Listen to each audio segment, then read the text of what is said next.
In this lesson, we're going to take a look at how we can change the layer of existing drawing objects. You may wish to do this because there's been a change and you want to simply change the layer something is drawn in, or maybe it was by accident. Maybe you forgot to set the current layer before you drew something.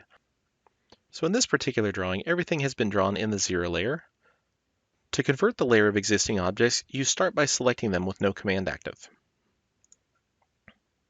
When you select an object with no command active, the layer of that particular object will display here in the drop-down list.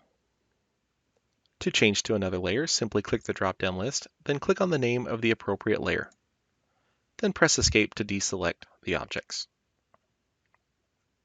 I can continue this workflow for several different items. I'll select the fence, select the drop-down list, and choose the fence layer. Then Escape. I'll select the property line, click the drop-down, then choose the property line layer. It's important to note that when I do this, I'm not actually setting the property line layer current, I'm only changing this object. So when I press Escape, you can see it goes back to the previous layer, which was 0.